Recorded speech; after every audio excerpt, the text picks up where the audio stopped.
نعمتوں کا سرچشمہ ہے اور وہ حقیقی نعمتیں عطا کرنے والی ذات ہے۔ یہ انسان جو انسان کا سبب بنتا ہے ان نعمتوں کے پہنچنے کا، یہ تو ایک ذریعہ ہے۔ اصل میں نعمتیں عطا کرنے والی ذات تو اللہ تعالیٰ کی ہے، اس کا شکر بجا لانا ہم پر یہ لازم ہے۔ حضرت سہل بن عبداللہ تستری رحمۃ اللہ علیہ فرماتے ہیں کہ تیرا شکر کرنا یہ ہے کہ تو اللہ تعالیٰ کے انعامات پر نافرمانی نہ کرے۔ یعنی اللہ کا شکر بجا لانا کیا ہے کہ اللہ تعالیٰ کے احکامات جو ہیں اس کی نافرمانی نہ کرو، اور دوسرا فرمایا کہ تیرے اعضاء بھی اللہ تعالیٰ کے انعامات میں سے ہیں، لہٰذا ان اعضاء کے ساتھ بھی اللہ کی نافرمانی نہ کر۔ یہ بہت بڑی بات کی ہے۔ حضرت سہل بن عبداللہ تستری رحمۃ اللہ علیہ بیان کرتے ہیں کہ اللہ کے بے شمار انعامات ہیں، اور اللہ تعالیٰ نے جب نعمتوں سے نوازا ہے تو پھر اس کی نافرمانی نہیں کرنی چاہیے۔ یہ انسان کے اعضاء، انسان کی آنکھیں، انسان کے کان، انسان کی زبان، انسان کے ہاتھ، اس کے قدم، اس کا یہ سارا وجود، جتنے اعضاء انسانی ہیں، یہ اللہ تعالیٰ کا بہت بڑا انعام ہے۔ تو ان اعضاء انسانی کے ساتھ، ہاتھ کے ساتھ، زبان کے ساتھ، اپنی آنکھوں کے ساتھ، اپنے قدموں کے ساتھ انسان اللہ تعالیٰ کی نافرمانی نہ کرے، اور ان اپنے اعضاء کو اللہ تعالیٰ کی تابع فرمانی میں لگا دے۔ یہ اللہ تعالیٰ کی نعمتوں کا شکر ہے۔ قرآن مجید میں بڑا واضح ارشاد ہے، فرمایا ثم لتسألن یومئذ عن النعیم، پھر بلا شبہ تم سے اس دن جملہ نعمتوں کے بارے میں پوچھا جائے گا۔ کہ یہ بات دیکھیے، ثم لتسألن یومئذ عن النعیم، کہ اللہ تعالیٰ نے تمہیں جو نعمتیں عطا کی ہیں ان پر پوچھ گچھ ہوگی، اس پر احتساب ہوگا کہ میری نعمتیں جو میں نے اے بندے تمہیں عطا کی ہیں، ان نعمتوں کو تم نے کیسے استعمال کیا۔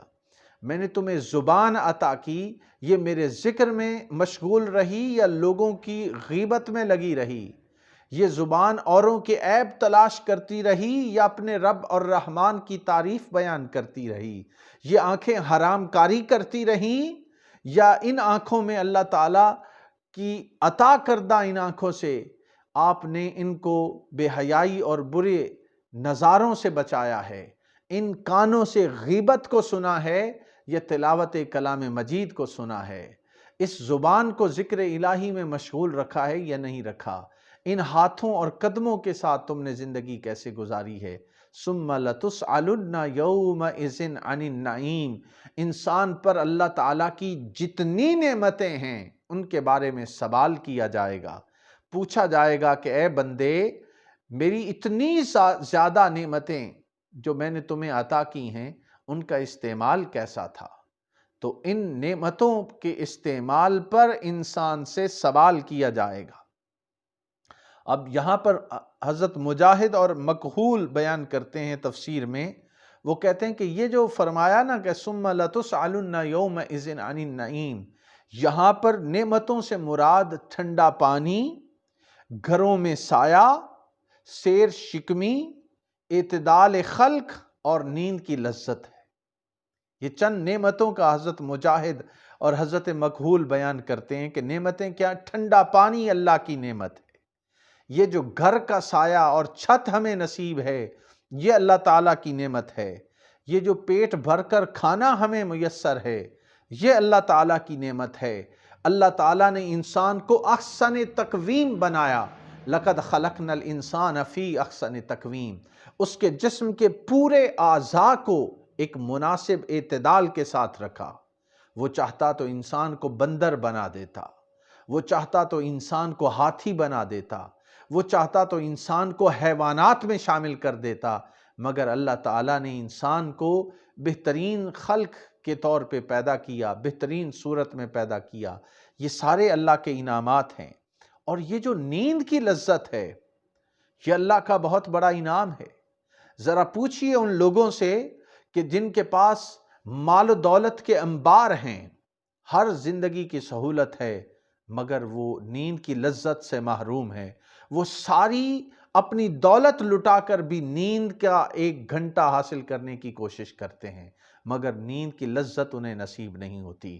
جن کو یہ نعمتیں میسر ہیں، جن کو پینے کے لیے پانی میسر ہے، جنہیں سر ڈھانپنے کے لیے گھر میسر ہے، جنہیں اللہ تعالیٰ نے اچھی شکل و صورت عطا کی ہے، جنہیں 2 وقت کی روٹی میسر ہے، اور جن کو رات آرام سے نیند آتی ہے، وہ اللہ کا شکر بجا لائیں۔ یہ اللہ کا بہت بڑا انسان پر انعام ہے۔ حضرت وہب بن منبع رحمۃ اللہ علیہ بیان کرتے ہیں، ان سے مروی ایک چیز ہے کہ ایک روز ان کے سامنے سے ایک گونگا بہرا مصیبت زدہ شخص گزرا، تو ایک شخص نے آپ سے پوچھا کہ اے وہب بن منبع، اس شخص پر بھی کوئی انعام باقی ہے؟